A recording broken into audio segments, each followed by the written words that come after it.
Let me see if this is good. You don't want to look at that. What's it called? Just want to see if this thing's in horizontal mode before I start this.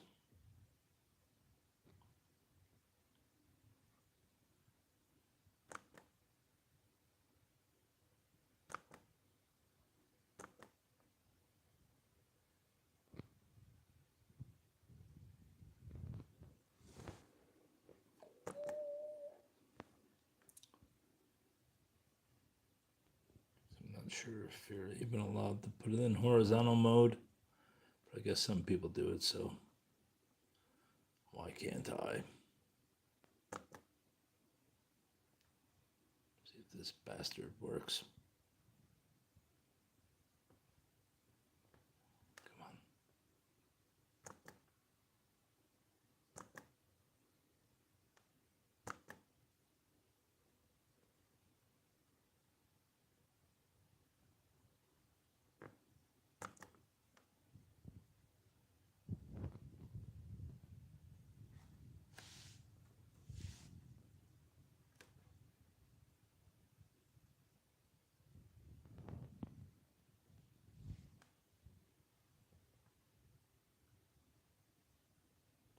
That's right, you can do it. No, this is not in the right mode.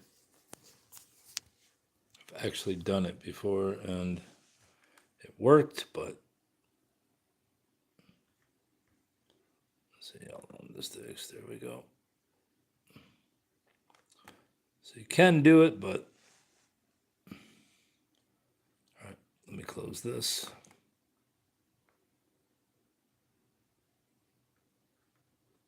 All right, here's the deal. In the letter to the editor from 1989, actually, I can't see it from here.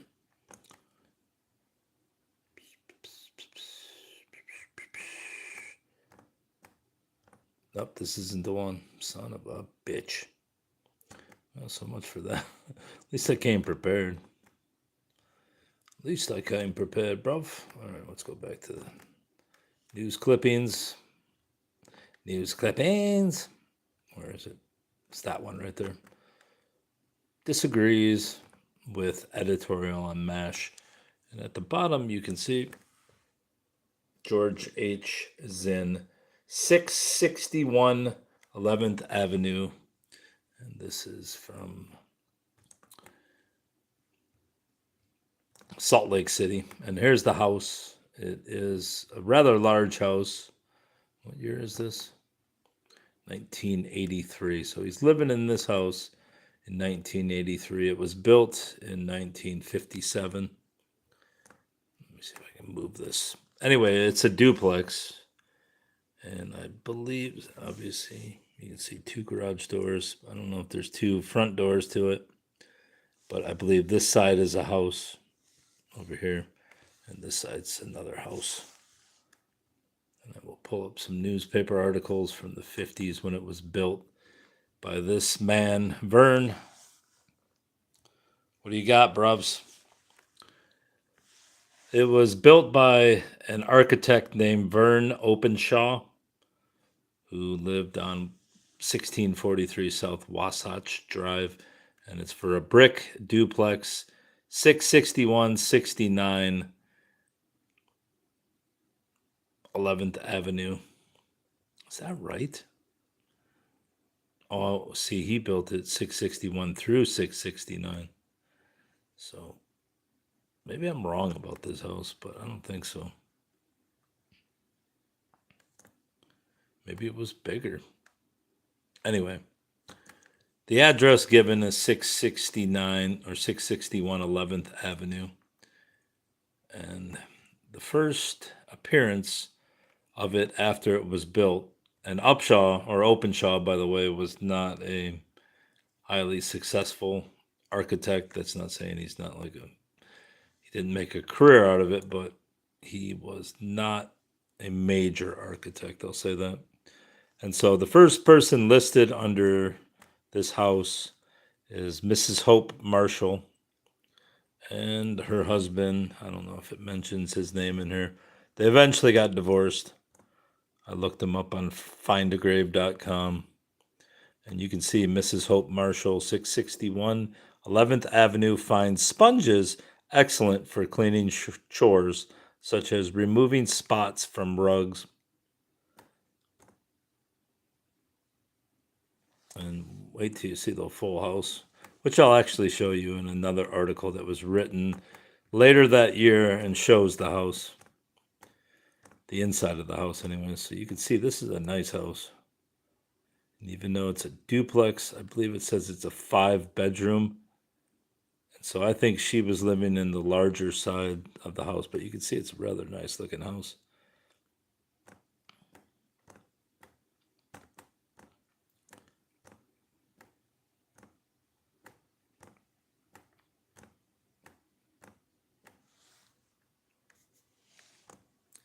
Nice fireplace.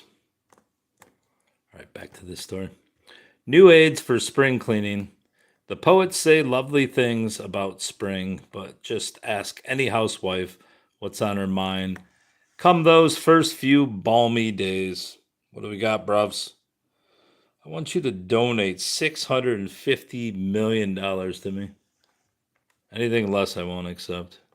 The poets say lovely things about spring, but just ask any housewife what's on her mind. Come those first few balmy days, she's thinking, no doubt, that it's just dust-ridding time. Time to air the house, ferret out cobwebs, make refurbishing plans.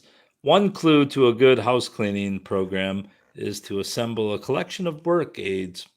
These should make cleaning a breeze if you use cleaning accessories properly. Tune up those old standbys, the vacuum cleaner and mop. Make sure your vacuum accessories are in good shape, that you have bag refills for the cleaner. If your mop needs a new sponge, replace it. Do it. If you are partial to string mops, there are new string type mops of sponge. Stores should be combed for new cleaning aids that help lighten work. Be wary of some cleaning aids that advertise miracles in cleaning upholstery and rugs. Most housewives have had their fill of these cleaners, which clean, but then manage to extract more dirt by the very chemicals that helped the cleaning action. You think this house is haunted? There are special cleaners available designed for specific action. The whole point of this article is that if you have seen the videos of the Charlie Kirk assassination, George Zinn, the crazy old white guy who claimed that he did it originally, he lived in this house at one time.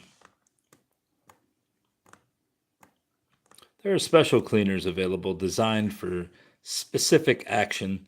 Cleaners for hard surface flooring, linoleum, vinyl tile, asphalt tile that require just a quick once over, mopping and no rinsing to clean the floors perfectly. There are cleaners designed especially for painted surfaces and for bathroom and kitchen fixtures. New window cleaners may be sprayed out of a can and wiped off. There she is. Mrs. Hope Marshall. That's chamois? A chamois buffer wrapped around a shoe or scrubbing brush is a wonderful duster to produce a mirror-like gloss on furniture. The little suede fibers in the oil-tanned chamois help keep a lovely sheen, or is it chamois? Chamois. I don't know how to say it.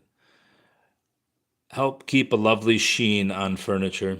It's a good idea to have an assortment of sponges in your work basket. Large sponges are ideal for cleaning walls and woodwork. Smaller ones are good for cleaning bathroom fixtures, window sills, and small areas. Strips of sponge glued to a long stick are good for hard to get at corners. Sponges come in handy too for spot cleaning of rugs. Nylon rugs may be cleaned easily with a soft brush and a diluted detergent solution applied with a sponge. A dry cleaning solvent may be necessary for oily or greasy stains. Cotton rugs may be more difficult to clean on the floor, but a new type of rug cleaner with a built-in detergent vehicle makes the job easier. Vacuum the rug first, then use the rug cleaner. Let it dry, then vacuum again to remove excess detergent. One big lift for the housewife's morale is that cleaning accessories have taken on color. Hand cleaners and dust mops of nylon are in luscious pastel hues, may be removed from their handles and washed in sudsy water, dried in a jiffy, and returned to their place. Pails come in chic colors too and are lighter in weight. And this is from the Salt Lake Tribune from March 30th, 1958. And I assume since they were doing this story on her in November of the same year, that they took this picture from it and slapped it on this story. And this is from the Salt Lake Tribune Home magazine. So yeah, it was on a Sunday. So it's the little magazine they used to put in the newspaper. And Hope B. Marshall at 661 11th Avenue, where George Zinn lived in 1983. All right, we'll move on from the building permit and this story, and we'll go to this story where they feature the home again. Mrs. Hope B. Marshall relaxes in master bedroom, done in beige and pink with blue velvet chairs and a fireplace. What's she reading? Let Variety Spice the Home Scene by Georgia Holmes. Have you ever wondered whether your home would be tastefully decorated if you mixed furniture periods in each room? Most decorators will agree that periods can be mixed, providing you choose the right periods. In the beautiful home of Mrs. Hope B. Marshall, 661 11th Avenue, Salt Lake City, obviously. It's from the Salt Lake Tribune.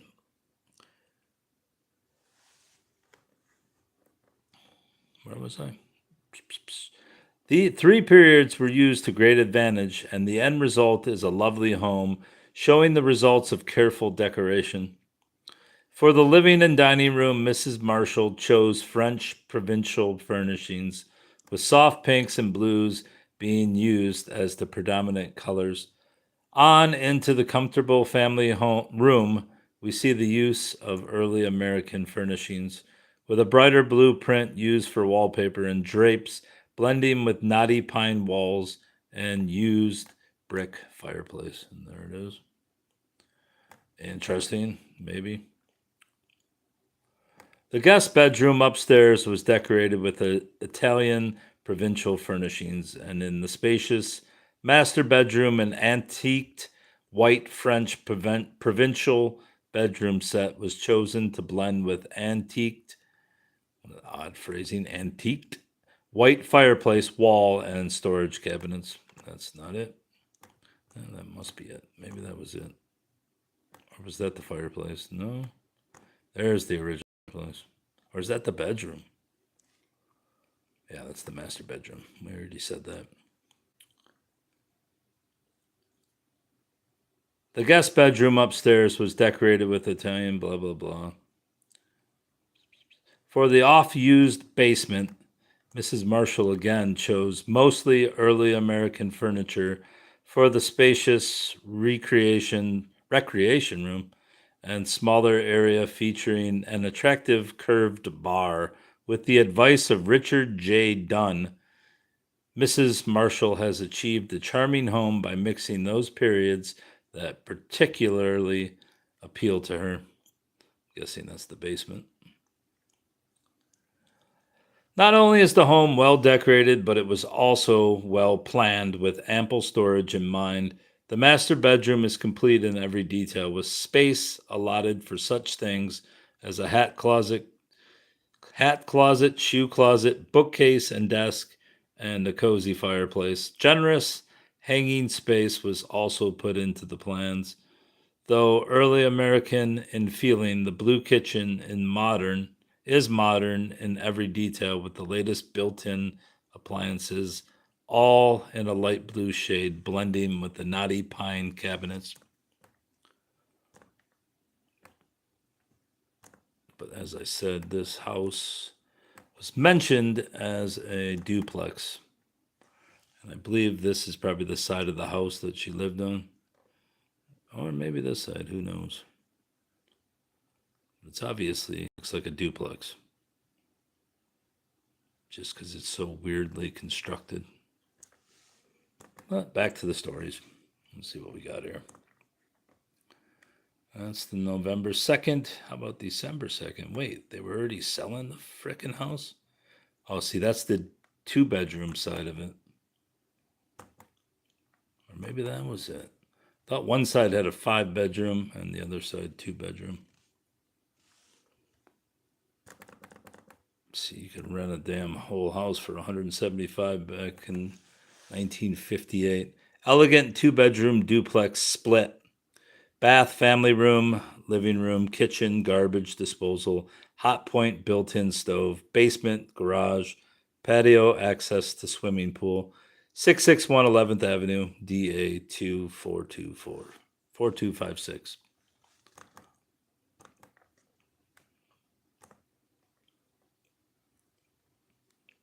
I know because I read it that several families lived in this house. Show more results.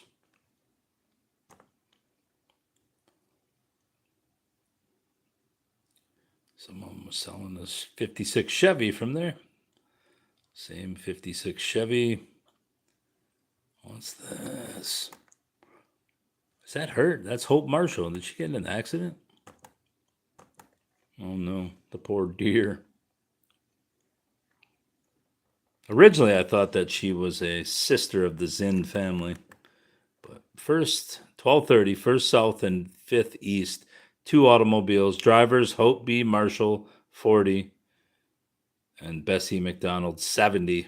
No injuries. Damage, $205. Like I said, at first I thought that was a sister of Zinn's adoptive mother. Here's someone's trying to sell a damn train. I'm not opening that. Lionel train, 1959.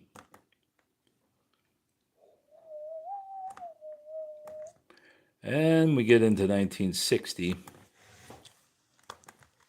just trying to establish if there's any relationship to Zinn in any of this. Loretta Smith Fleming becomes Mrs. Bleggy. Loretta Smith Fleming and Frank Andrew Bleggy recited vows April 10th at a ceremony in the home of Mrs. Hope B. Marshall, 661 11th Avenue. The bride is the daughter of Albert Burt Smith, Provo, and Mrs. Lillian Smith, Provo. Mr. and Mrs. Charles Bleggy Mapleton are parents of the bridegroom. For her wedding, the bride chose a peach-colored chiffon gown in ballerina length. She carried a bouquet of orange blossoms. Miss Connie Bourget in a blue chiffon gown was maid of honor. Rudy Bleggy was best man for his brother.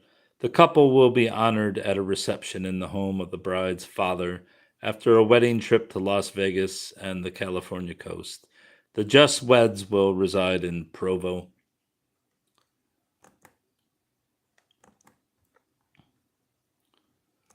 So there's another mention of the Bleggys. I think it is. Same page. Gracious Living. That's 66169. I don't know what the difference is. Executive Home. Beautiful 5-bedroom duplex, 4-bath, swimming pool, immediate occupancy.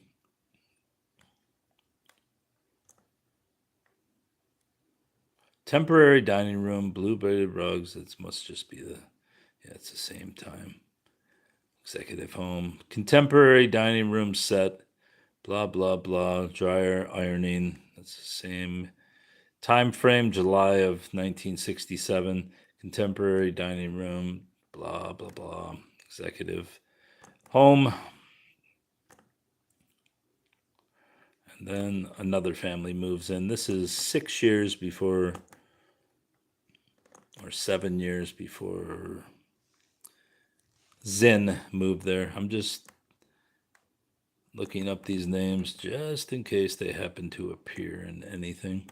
Mr. and Mrs. Harold Goetz, Goaties, Goddess, 661 11th Avenue, son.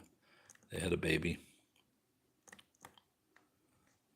Here's an announcement for a wedding a year later.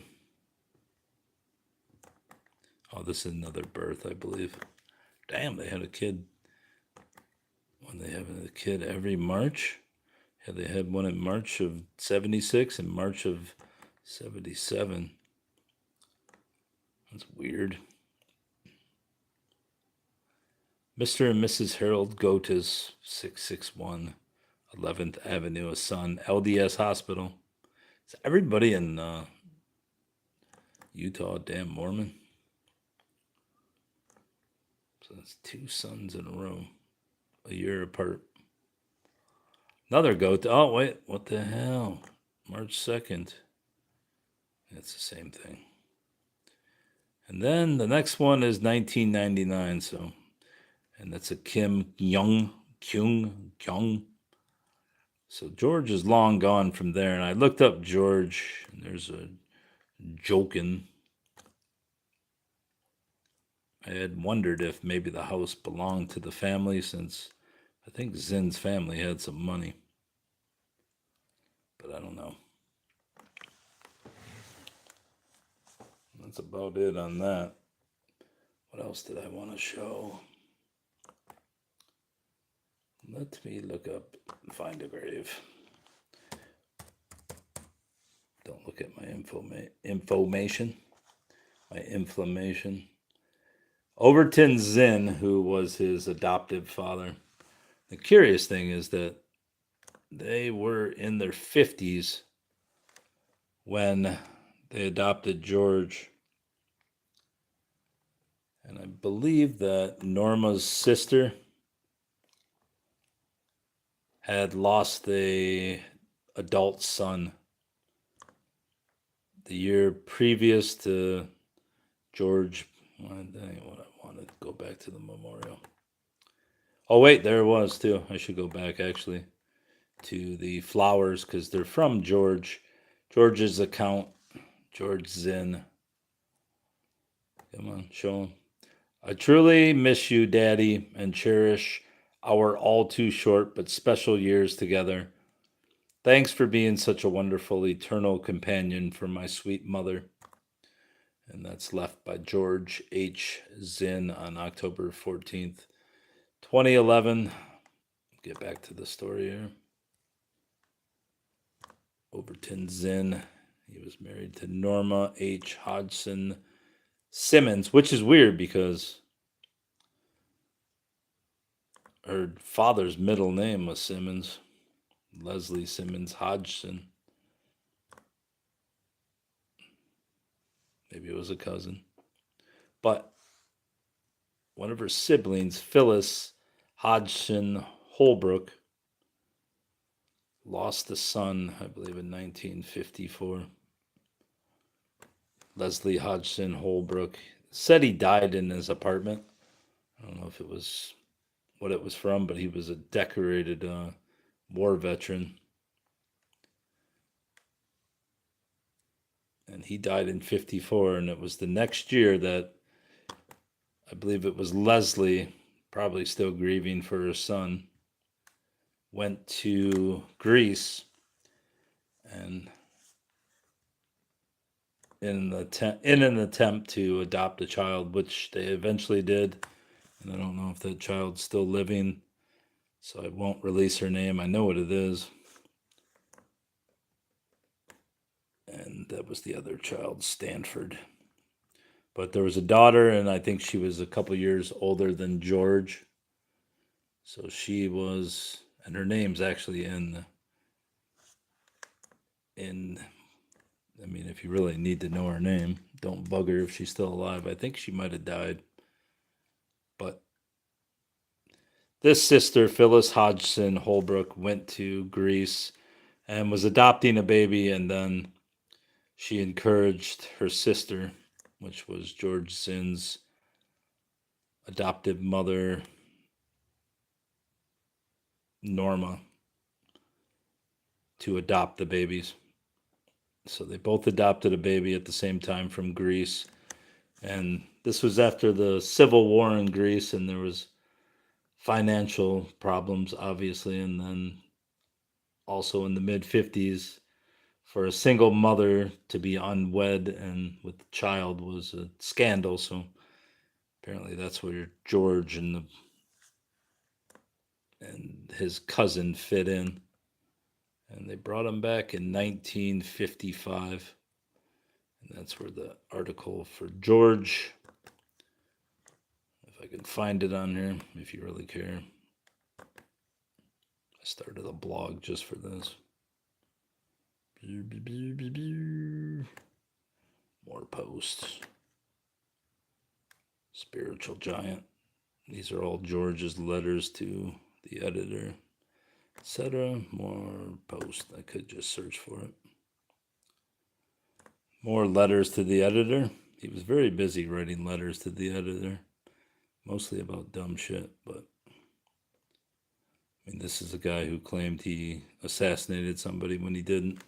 There's his mother. That's a great article, actually. Well, that's his adoptive mother when she was young. So what year is this? I think 20. So this is 27 years. So she had adult children when they got George. And there's an article about his father who worked at his adoptive father who worked at the Pacific. What railroad is it? Union Pacific. There he is, little George. His father died, I think, his adoptive father died when he was like 11, I believe. In 66, he was young. Boy Brighton Zinn household. And there's little George Zinn, the psychopath who supposedly is charged with having child porn on his phone, which seems kind of odd that he ran up to him and said, "Hey, I'm guilty, I'm guilty." I mean, that is very suspicious. But here he is. I've seen people on Twitter posting that he was an Israeli national, and he moved here and he was in the Israeli army, but I mean, pretty sure he wasn't. 'Tis a happy smile little George Zinn is flashing these days. The 19-month-old boy was adopted from a Greek orphanage recently by Mr. and Mrs. Overton Zinn, 1255 Maryland Drive, after more than a year of waiting and expectation from Greece. And where is it?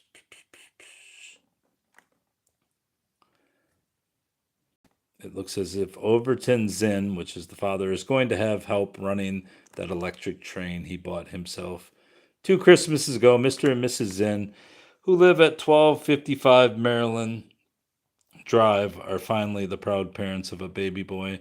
The newcomer is a strapping 29-pound, 19-month-old young man from Greece. And when was this written? So 12 months before that would be December, and then 7 months before that, is that like March? Basically March or so. That's not right, is it? It would be May. Mayish, 1954, George was born.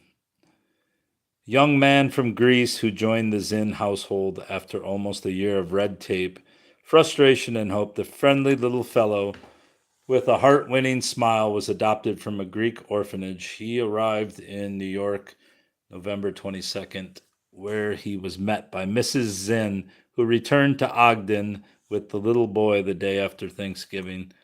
Received pictures. Mr. and Mrs. Zinn started adoption procedures after they had received pictures of 7 boys and girls available for adoption in the Greek orphanage.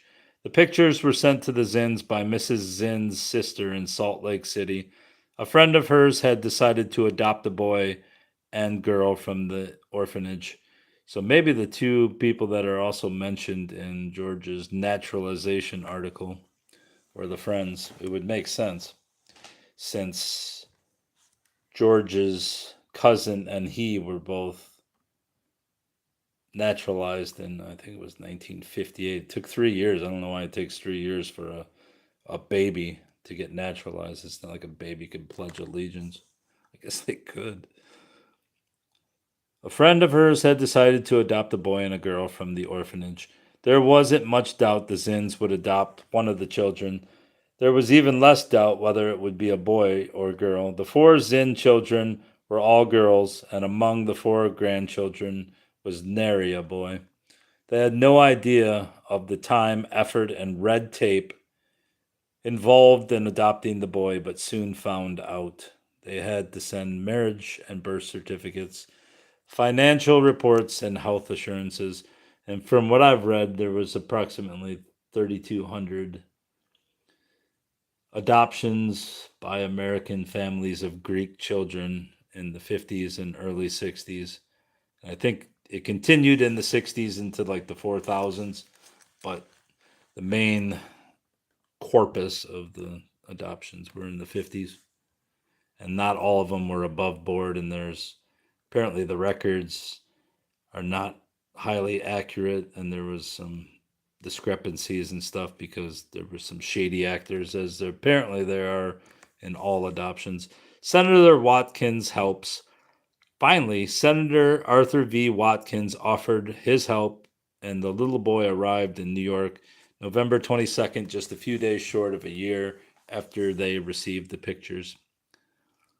They don't know too much about the little boy. His name is George. There's his birthday, May 6, 1954, and his mother placed him in the orphanage and then disappeared. Attempts to locate the mother during the adoption negotiations were fruitless, so he's probably not adopted. He's probably just stolen.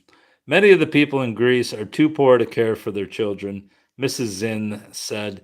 Consequently, there are more than 600 babies in that one orphanage, so it'd probably be pretty simple to find out who he was. The orphanages are very short of help and have as many as 30 babies under the care of one attendant. Yes, it's going to be a grand Christmas around the Zinn hearth this year, and the big reason is this sturdy little black-eyed visitor from Greece who has won a permanent affection in the hearts of his new parents and sisters. And Mr. Zinn, who has had that electric train all to himself for 2 years, can look forward to a bit of competition in a few years, but that kind of competition he likes. So that's why he was in the trains, because he worked for the Union Pacific Train Company. All right, let's go back to here, and I will find, there it is, the Land of Opportunity. I might as well read it on here now that I'm on. Land of Opportunity welcomes 34 citizens. Make it greater. Make Utah great again. This is from 1958, April 18th, 1958. So it took, 2.5 years for Zinn to be naturalized. Whoa, don't drop there, buddy. Names of 34 foreign-born residents were added to the citizenship rolls of the United States this week in naturalization rights in 2nd District Court. They were natives of more than a dozen foreign countries. After renouncing all affiliations with their native lands, each of the group, including 4 children, pledged allegiance to the United States. So the kids did pledge allegiance to the United States before District Judge Lewis Jones. Judge Jones was presiding in the absence of Judge John F. Walquist. We need your help to make the city, state, and nation a greater and better place to live, said W. Rulon White, who, along with James England, managing editor of the Ogden Standard Examiner, offered the official congratulatory addresses. Work for all. This is truly a land of opportunity with work available for every talent, said Mr. White, who is president of the Ogden Chamber of Commerce. He urged the new citizens to take advantage of the country's educational facilities, participate in its civic activities, and always help their neighbors. The 40-odd words in the First Amendment to the Constitution have probably had as much effect as any other words written in the United States. That was the comment of Mr. England, ironically, who dwelled largely on that part of the amendment which guarantees freedom of the press. I doubt if this country could have operated democratically without the First Amendment, said Mr. England, but he added that the Constitution must have the citizens' support to function as intended.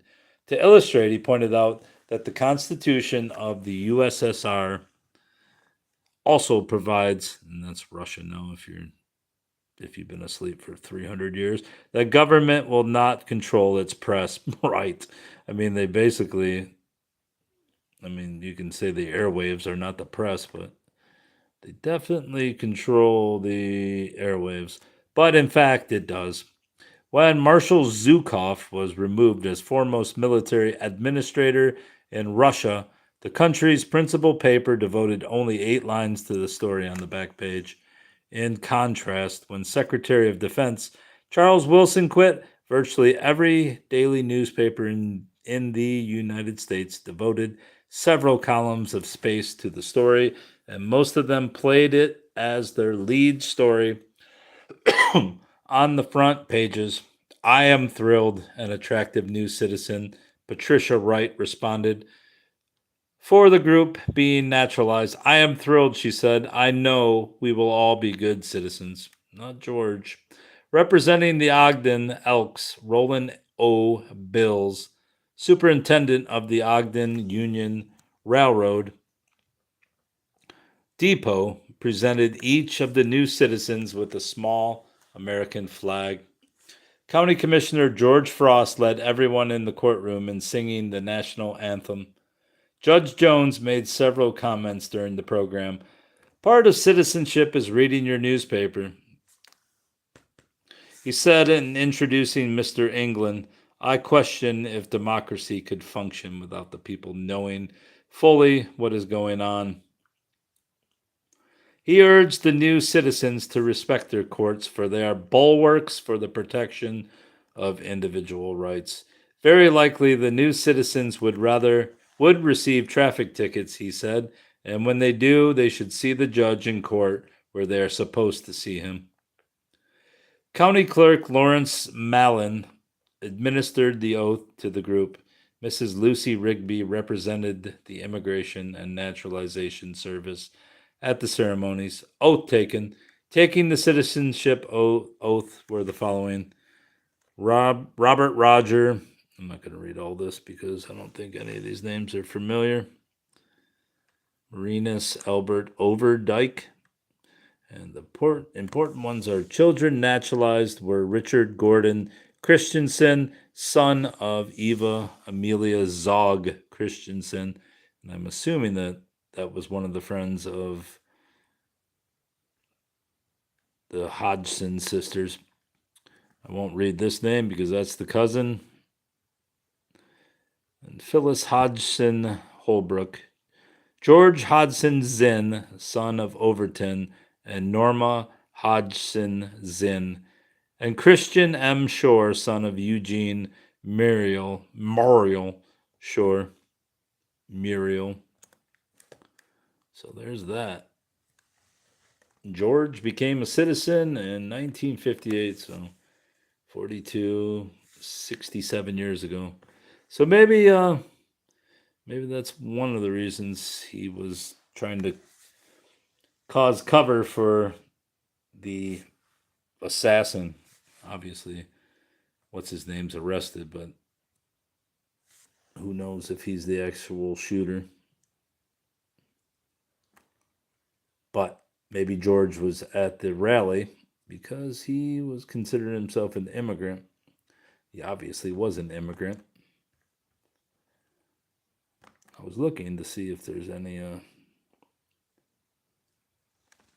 that's the architect grandfather of Zinn, who, that's where he got his middle name from, was this guy. Well, not him necessarily, but he was the patriarch of that family, that half of the family. He was a noted architect in Ogden, Utah, and built most of the important buildings there. He died somewhat young. He was 68. I did read a story about his young son dying of tonsillitis. Not that it's important to the George story, but there's some great photos of the family. That's a good photo. Who's Louis? Actually, I should look through all these sisters to see if any of them match the names I've been reading about. Come on, show the children. This guy was busy. He had almost as many kids as Adele, Hodgson, Morass, Ralph Hodgson, Louis, Maureen, Lou, Hodgson, Homer, Robert D., Stanford, Taylor, Hodgson, Norma H., we've already mentioned her, Leslie Oliver, he's the one that died when he was 5, Marion Hodgson, Phyllis Hodgson Holbrook, and that is George's mother. And let's see if George left anything on here. He did not. Oh yeah, I also found out that George had a wife, at least one wife. Let's go to Phyllis. No, we want Norma, actually. Maybe George did mention her. Maybe he left flowers. No flowers. She did not get her flowers.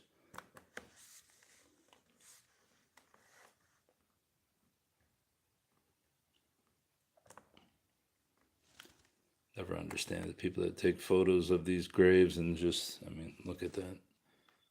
It's like 15/16 of the grave. Left by George, to my saintly angel mother, whom I miss dearly with all my heart. Thanks for your example and the love you instilled in me for the gospel of Jesus Christ, for your eternal family, and for all things bright and beautiful in this world. So he loved his family. Guess he's still alive. It's not like he's dead.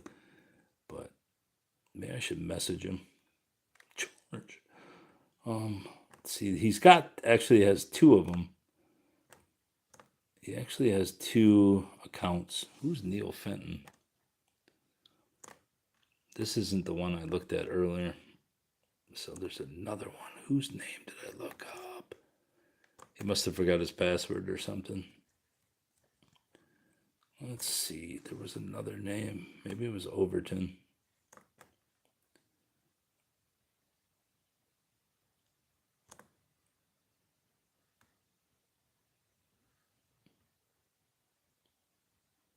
Where's the flowers? What damn name was it I looked at? See if this is the one. Because he leads it to his ex-wife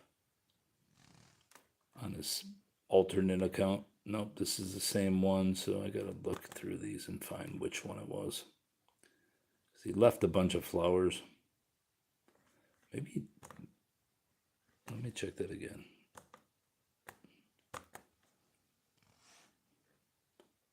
Fame rating 1. That's pretty high now. See all the flowers he added. John Denver. See, that's the weird thing. It was either family members or celebrities. Eric Fleming, was he a celebrity? Who the hell did he leave that for? Maybe it was just his ex-wife. What was her name? Damn it. No, I can't remember. Bob Hope he liked. Gordon Jump, he looks like an actor. Spencer Woolley Kimball. Walter Payton, of all people. Carolyn Vera Zinn Seeger.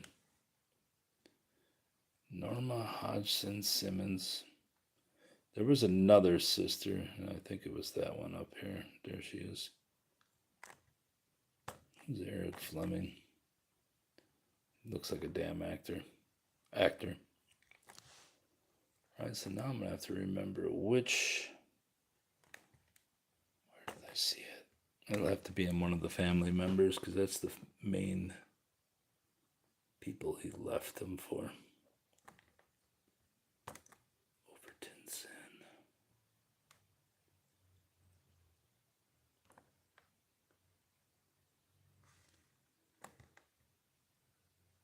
It's weird that he was following. Oh, that's right. I think Fenton, this guy right here, wrote a book on his grandfather. I think that's why he's fathering, or he's not fathering him, he is following him.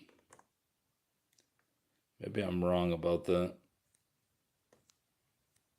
I must be, because it would be listed. Anyway, there is a book about Leslie Simmons Hodgson. I probably know way too much about George. Let's see who else was in this family. Maybe it was that memorial. Do you know when his adopted family first came to Utah? That I haven't looked at. I mean, it's probably in his obituary, which is on here. So I think they were Utah natives, but I could be wrong. You gotta view the original because they never show them. No, so let's see if it goes high. No. Mr. Zinn was born July 5th, 1904 in Ogden. So his father was living there for sure. And I'm not sure about the mother. He was definitely from there. They were all, what do they call them? High priests. Yeah, high priest in the LDS, which doesn't really mean what it seems to mean. High priest is just basically a local chapter. From what I know, I don't really know jack about Mormonism, but from what I've looked up, he was basically an elder at his local church, and they have like all these different wards, and he was in the 47th ward. And most of these people from anybody who was an elder at the church was literally an elder of the church. So that's basically all he was an elder. So he was definitely born in Ogden. But some people are claiming that Zinn was from Israel, but he was not. These guys were all Mormons. They weren't Jews. I know the name Zinn can be a Jewish name, but it's not in this case. They're all Mormons. Zinn was born in Greece, at least according to the newspaper, unless the newspaper was in with the Illuminati and, hey, print this up to throw them off. She was born in Ogden. Is that his daughter? Yes. Let's see where Leslie Simmons Hodgson, where he got his middle name from. Who seems active? George? I don't know if he really was. I mean, I looked up on some site, I think it was familysearch.org, which is a database by the Latter-day Saints. And it showed that he had numerous addresses. So I don't think he really lived anywhere. I'm sure he got some money from his estate. And that, although he did have 12 children, so I don't know where this guy was born. What's it say? Salt Lake City. And he was born in 1878. He was the maternal adoptive grandfather. No, Hodgson is this. He was an architect in Ogden, Utah. He was a major architect, and he designed. He has a Wikipedia page. So, and there's also a book written about him. So he was a major architect. He built all kinds of buildings. He built the high school in Ogden. He built some U.S. forestry building. Trying to think. He built major buildings.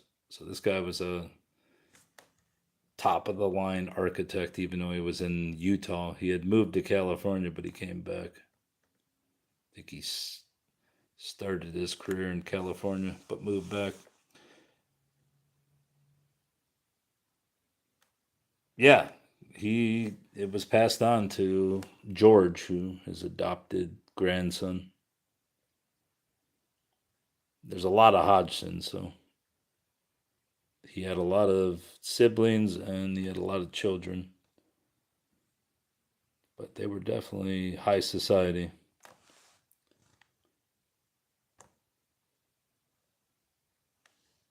At least that side of the family was. The other side of the family, his adoptive father was a, what they say, worked on a magazine for the Union Pacific. I guess they had a magazine or an editor or something like that. But he definitely, I mean, there's people saying there's from Israel. There's no connection that goes back at least 2 or 3 generations. Maybe this guy's father was. I'm going to guess that they were all from Utah. Oliver Hodgson was his father. He was from England, so. And what about Overton Zinn's father? Got to get back to Overton. I'm sure some person who, what was that guy's name who used to, Jordan Maxwell, Overton window. Guarantee someone will say that.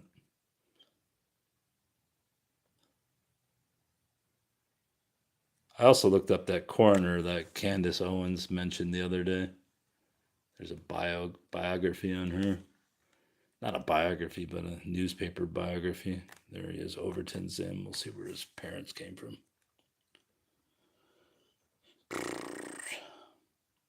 Yeah, so if these guys have Jewish connections and they're far in the past, before Israel was even a thing. His father's name was Paris Zinn. He was from Kansas. What is this? So far, no Illuminati and no Jewish. Paris Zinn. That must just be looks like a vault name plate. Father Joseph was born in West Virginia, so they were hillbillies before they were Mormons.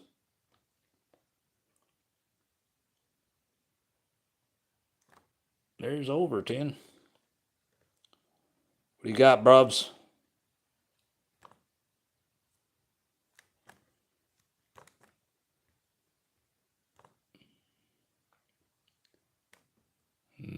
Once I'm done with George, I'm going to move on to that, what's her name? The coroner. Which I don't know why Candace Owens is looking into the coroner, but she seems to think there's some suspicion because they were all new, but she's not exactly new. She was from 2024 was her first, is when she moved to there, unless the Illuminati placed her there a year in advance, which, I mean, who knows? Let me look up Norma. I'll put this down in case there's any personal. Every time I type into a frickin' thing, it always shows my personal info. There she is. There's Norma, his adopted mother, when she was engaged to Overton Zinn. Oh, you're not going to enlarge. You're going to enlarge, buddy. I will make you. Come on. There she is. Let's look at this woman. It's too bad I can't put it into a smaller size, but I guess I could, but I'm not going through all the trouble. Mrs. Leslie Hodgson. Where's the damn... Where is that?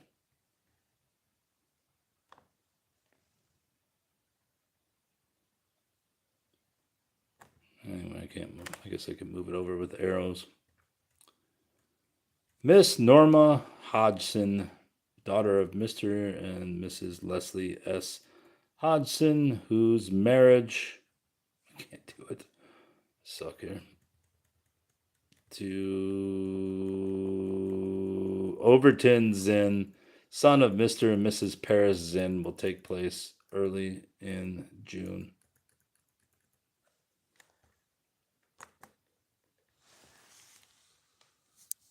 picture of his mother.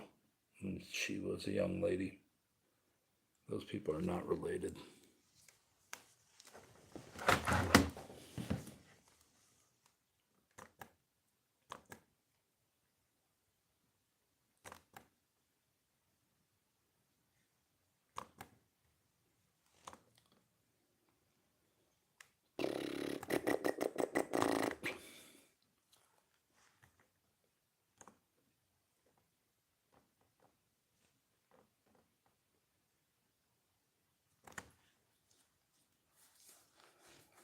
What's up is we're looking at George Zinn, the guy who claimed he shot Charlie Kirk. Though he didn't, apparently. Or maybe he did. Maybe he had a part in it. Because it's not looking like Tyler Robinson did it from a rooftop with a 30-06. But I do believe Robinson was probably a patsy of some sort if he didn't do it.